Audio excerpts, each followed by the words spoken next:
Mr. Headman, so I was looking at your model. Looks like it's in pretty good shape, and you did have a question in your email I'll try to address. So what I typically do with these models is I want to look at them and see what the different components are.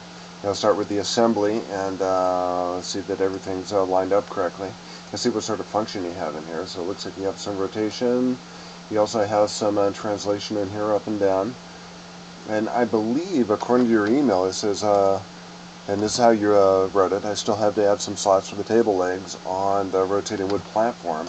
So I'm anticipating what you're going to have are legs in the bottom of that, which perhaps connect down here, and maybe you'll have a coincident relationship between the legs and this surface down here. So why I, kind of understand that. And then you say if you're wondering if there's a way to keep the cylinder platform between the lips and the base of the center cylinder while in the assembly. So what I'm anticipating that you want to do is you want to be able to keep, and I'm anticipating these are probably lips.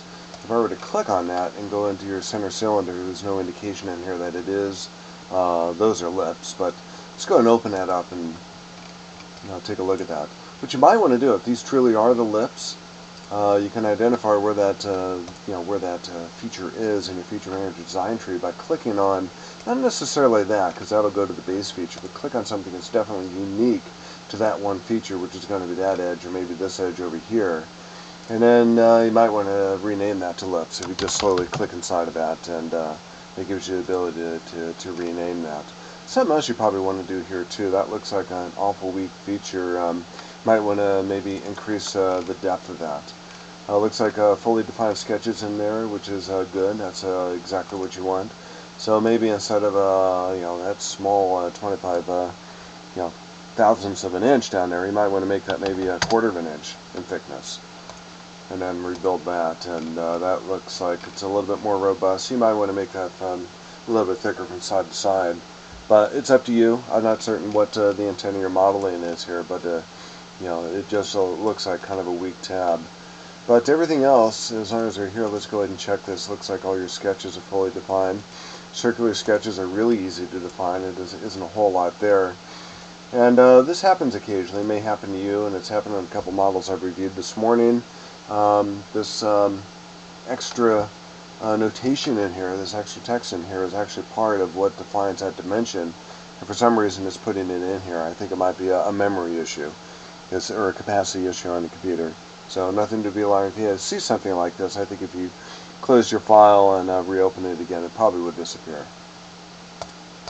So everything looks like it's in pretty good shape. It's everything's fully defined. I'm going to go ahead and rebuild it, and I'm not going to save this. I'm going to say no, but I have an opportunity here to keep it in memory and update my model. So I'm going to go ahead and keep it. And yes, we want to see the new model the way it looks. Now this hasn't saved that file, and I don't want to save your files just because I don't want to overwrite the original. So I checked your other models too, and they're in pretty good shape. You'll notice that they're in the table center cylinder. That feature is now highlighted as lips there, so we can actually identify that if we want to do that. If we just slowly hold our mouse over that, it turns orange. If we click on it, it turns light blue, which is typical of what we've learned so far in SolidWorks. So this is what I'm anticipating what you're looking for. I'm going to go ahead and section this. Now let's go ahead and turn that around. What you do is you go to the section tool and a heads-up view toolbar, and gives you some options down here. We wanted to cut in exactly where we want it to be there, so green check mark there. Let's go ahead and hide our origins too. So let's go to view. Let's hide our origins there so we can see what we're looking at here. And I believe what you're asking is if we can make that go between maybe that surface on the bottom and where that what I'm anticipating are the lips up here. That can be done. And just for the fun of it, let's go ahead and put a relationship in here, a mate relation, and make this coincident with each other, just to line it up there. And then we're going to take that mate and we're going to delete it. So that gets it lined up on the top. Or we can suppress it too if we want to do that. That might be a better way of doing it. And let's go back into mates. And I believe what you're trying to do is get it go from maybe the bottom of that surface to the top of this surface on the lip, to where the bottom surface of the cylinder is down here to the bottom surface, or to the top surface of this surface down here, if that makes sense. But it might make more sense if I just go ahead and do it. Let's go ahead and go to mate, and let's pick our surfaces down here. This one is already defined up here, but let's go ahead and define this one too. And instead of doing a green check mark down here, what we want to do is go down to advanced mates, and we're going to go to the distance mate down here. So it gives us a couple different choices in here. We have a maximum mate down here, which is 3 1/4 inches, which is where it's at right now. But the minimum mate, let's go ahead and make that 0. And what that does is it's going to vary between the bottom of that lip and the surface down here where we had it before. So if we go to the green check mark again, it's only going to allow us to go between that surface and that surface. So it gives us a limit. It only goes that distance. So if we go ahead and rebuild that, that looks like it's in pretty good shape. We can undo the section in here, and you can also see how it works there too.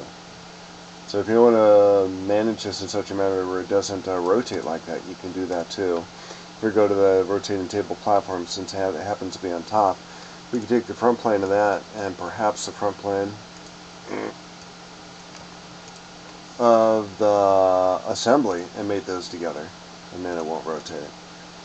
You can keep that in there. You could also take that last reference in here and maybe suppress that if you don't want to do that, but now it won't rotate, it'll just translate. And you can suppress that, and now it'll rotate and translate. So I hope that answers your question. Your model's in pretty good shape. I like the way it looks. There's not any errors that I've found. But try to rename your features, especially if other people are going to be working on your models. We will see you in class. And if you have any additional questions, go ahead and email me back, okay?